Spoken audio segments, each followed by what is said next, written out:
Sir ఇంకోటి ఇప్పుడు మనం బ్లడ్ క్యాన్సర్స్ని ఎలా కనుక్కోగలం? అంటే మనకి పిల్లల్లో లేకపోతే పెద్దవాళ్ళలో గానీ ఎట్లాంటి లక్షణాలు కనపడతాయి మనకి? ఓకే. సో బ్లడ్ క్యాన్సర్ అనేది నార్మల్‌గా వైట్ సెల్‌లో ఉద్భవిస్తది. సో ప్లేట్‌లెట్‌కి సంబంధించిన కొన్ని క్యాన్సర్స్ ఉన్నాయి. ఎర్ర కణాలకు సంబంధించింది. ఇది చాలా రేర్, అరుదుగా వస్తాయి. జనరల్‌గా బ్లడ్ క్యాన్సర్ అన్నప్పుడు వైట్ సెల్స్ గురించి మాట్లాడతాం. సో క్యాన్సర్ అంటే అన్‌కంట్రోల్డ్ ప్రొలిఫరేషన్, అంటే చాలా అధికంగా తెల్ల కణాలు ఉత్పత్తి అవుతాయి, కంట్రోల్ తప్పుతాయి. తప్పినప్పుడు ఏమవుతాయంటే ఈ బోన్ మ్యారో అనే ప్రదేశం ఉంటుంది. ఆ బోన్ మ్యారోలో ఏమవుతాయి, అన్ని కణాలు ఉన్న నిష్పత్తిలో ఉండాలి. సో ఇక్కడ తెల్ల కణాలు అనేవి వాటి అదుపు తప్పేసరికి వాటి సంఖ్య చాలా ఎక్కువైపోతుంది. ఎక్కువైపోయేసరికి నార్మల్ కణాలు అణిచివేయబడతాయి. సో ఇప్పుడు ఏమవుతుంది, నార్మల్ కణాలు ఏవి ఉంటాయి బోన్ మ్యారోలో?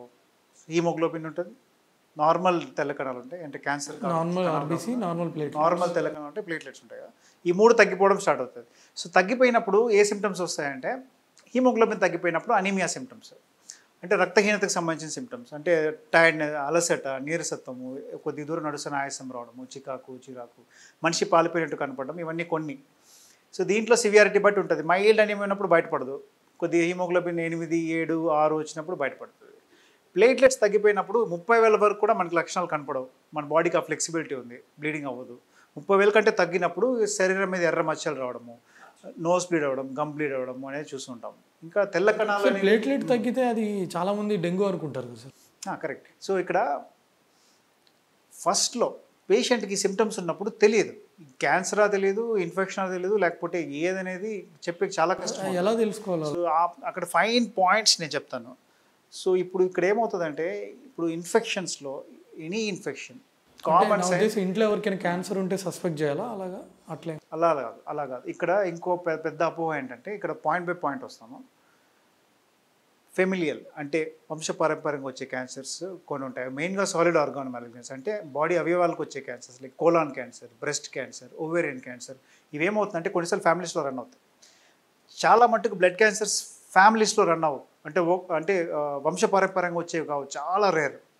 చాలా వరకు స్పాంటేనియస్గా పుట్టేవి. చాలామంది పేషెంట్స్ మమ్మల్ని అడిగే క్వశ్చన్ ఏంటంటే, డాక్టర్ మా పిల్లలు క్యాన్సర్ వచ్చింది, మాకు కూడా ఉండొచ్చా, మాకు రావచ్చా, లేకపోతే వాళ్ళ అన్నకి రేపు ఫ్యూచర్ వచ్చే ఛాన్స్ ఉందా, ఇట్లా భయపడిపోతుంటారు. అలా జరిగే చాలా అరుదు, చాలా రేర్, ఆల్మోస్ట్ జరగదు. ఏది ఒకరి నుంచి ఒక ఫ్యామిలీలో. తర్వాత అంటువ్యాధి కాదు, ఒకరి నుంచి ఒకరికి వచ్చేది జబ్బు కాదు. సో అవన్నీ వేరే. సో ఇక్కడ ఎలా కనుక్కోవచ్చు అనే పాయింట్కి వచ్చేస్తే, ఇప్పుడు నేను ఇందాక చెప్పినట్టు అనీమియా సిమ్టమ్స్, ప్లేట్లెట్స్ తగ్గిపోయిన సిమ్టమ్స్, అంటే బ్లీడింగ్ సిమ్టమ్స్. తెల్ల కణాలు తగ్గిపోయినప్పుడు ఏమొస్తాయి, తెల్ల కణాలు అనేవి మన బాడీకి పోలీస్మెన్ లెక్క. సో ఇన్ఫెక్షన్స్ ఎక్కువ వస్తాయి, అంటే వైట్ సెల్స్ పడిపోయినప్పుడు. అంటే ఇవి వైట్ సెల్స్, క్యాన్సర్ సెల్స్ పెరుగుతాయి, నార్మల్ వైట్ సెల్స్ తగ్గిపోతాయి. తగ్గిపోయినప్పుడు ఇన్ఫెక్షన్స్ వస్తాయి. అంటే ఇప్పుడు పేషెంట్ వచ్చినప్పుడు ఏముండొచ్చు అంటే, డిఫరెంట్ కాంబినేషన్ ఉంటుంది. కొంతమందిలో అలసట, నీరసం ఒకటే ఉంటుంది, ఇంకేముండదు. ఎందుకంటే పడిపోయేది అన్నీ కరెక్ట్గా ప్రపోర్షనేట్గా పడిపోవు కదా. సో కొన్నిసార్లు హీమోగ్లోబిన్ ఎక్కువ పడిపోతుంది, ప్లేట్లెట్స్ తక్కువ ఉంటాయి, తెల్ల కణాలు తక్కువ ఉంటాయి. సో ఒక్క లక్షణం అని చెప్పలేము ఇక్కడ. సో కొంతమందికి 3 లక్షణాలు ఉంటాయి, ఫీవర్ ఉంటుంది, ఇన్ఫెక్షన్ ఉంటుంది, అనీమియా సిమ్టమ్స్ ఉంటాయి, బ్లీడింగ్ సిమ్టమ్స్ ఉంటాయి, 3కి సంబంధించి. కొంతమందికి ఓన్లీ బ్లీడింగ్ సిమ్టమ్స్తో వస్తారు, కొంతమంది ఫీవర్తో వస్తారు, అంతే, ఓన్లీ ఫీవర్ వస్తుంటుంది, ఇంకేముండదు. సో ఈ వేరియస్ కాంబినేషన్స్ ఉంటాయి. ఇక్కడ ఏంటంటే ఇంకో కొన్ని పాయింట్స్, ఎక్స్ట్రా పాయింట్స్. ఇక్కడ క్యాన్సర్ పర్సే, అంటే క్యాన్సర్ కొద్ది యూనిక్ సిమ్టమ్స్ ఉన్నాయి. అంటే బరువు తగ్గడం. బరువు అంటే ఎంత, 1 కేజీ తగ్గిపోయి భయపడిపోయి క్యాన్సర్ వచ్చింది అనుకునేది కాదు. అట్లీస్ట్ 10% ఆఫ్ బాడీ వెయిట్, అంటే ఒక 60 కేజీలు ఉన్న వ్యక్తి 6 కేజీలు ఒక 3-4 నెలల్లో తగ్గిపోయాడు అనుకోండి.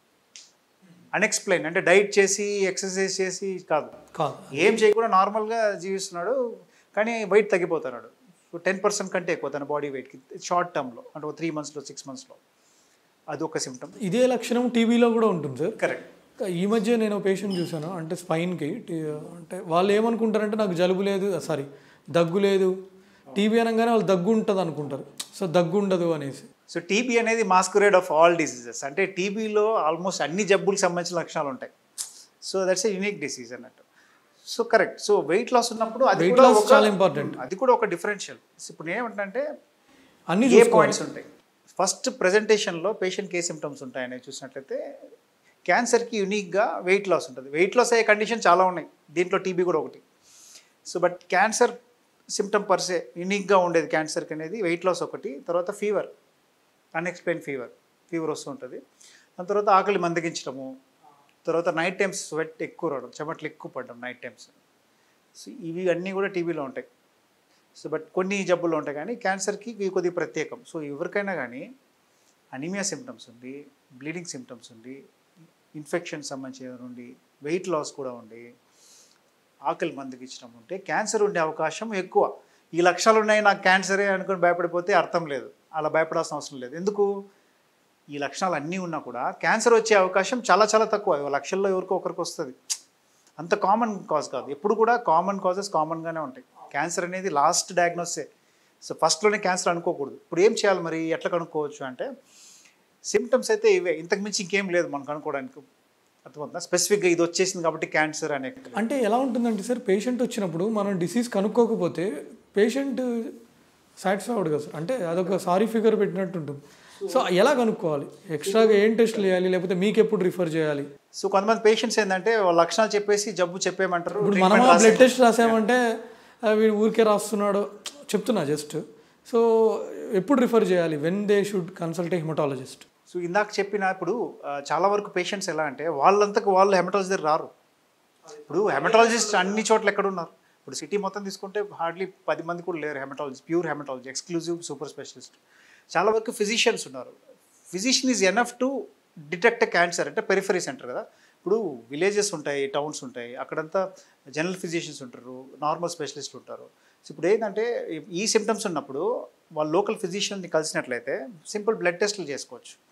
బ్లడ్ టెస్ట్లో సిబిపి, ఎస్ఆర్, సీరం ఎలక్ట్రోఫోరెసిస్, సో అవన్నీ డిఫరెంట్ క్యాన్సర్స్లో వస్తాయి. ఈ సింపుల్ బ్లడ్ టెస్ట్ ప్లస్ ఈ సిమ్టమ్స్ కలిపినప్పుడు మనకి క్యాన్సర్ బయటపడే ఛాన్సెస్ ఉంటాయి. అంటే తెల్ల కణాలు చాలా ఎక్కువ ఉండవు. లక్షల్లో తెల్ల కణాలు ఉందనుకోండి బ్లడ్ పైన, ఇంకా డయాగ్నోస్ చాలా క్లియర్గా ఉంటుంది. సో కొన్నిసార్లు తెల్ల కణాల్లో నార్మల్గా ఉన్నా కూడా వాటి డిఫరెన్షియల్ చూసినట్లయితే అక్కడ మనకి క్యాన్సర్ కనుక్కోవచ్చు. సో అంటే సిబిపి పిక్చర్ సింపుల్ సిబిపిలో చాలా వరకు మనకు బయటపడుతుంది. సో ఫర్దర్గా కొన్ని టెస్ట్లు ఎక్స్ట్రా చేయాల్సి వస్తుంది. ఏమేమి టెస్ట్? సో వీటిలో ఏమంటే ఫస్ట్ సిబిపి చేస్తాం. సిబిపి చేసిన తర్వాత దాంట్లో బ్లడ్ వేరియేషన్ చూసుకొని, సో ఫస్ట్ ఏంటంటే పేషెంట్కి ఇన్ఫెక్షన్ ఉందా, లేకపోతే ఇంకా వేరే కాజెస్ మీరు అంటే టీబీ సంకేతాలు ఏమైనా ఉన్నాయా. సో ఇప్పుడు ఏంటంటే సిమ్టమ్స్ బట్టి మనం క్యాన్సర్ అని చెప్పలేము. డెఫినెట్గా మనకి కొన్ని టెస్ట్లు అవసరం, సింపుల్ టెస్ట్లు అయితే అవసరం. అవి చేయకుండా ఒక టెస్ట్, ఒక సిబిపి ఫర్ మళ్ళీ ఒక వారం తర్వాత మళ్ళీ రిపీట్ చేస్తారు. సిబిపిలో కొన్నిసార్లు క్యాన్సర్ చాలా క్లియర్గా కనపడుతుంది. అర్థమైందా? కన్ఫ్యూజన్ ఏమి ఉండదు. అటువంటిప్పుడు ఏం చేస్తామంటే ఫర్దర్గా బోన్ మ్యారో ఎగ్జామినేషన్ ఉంటుంది.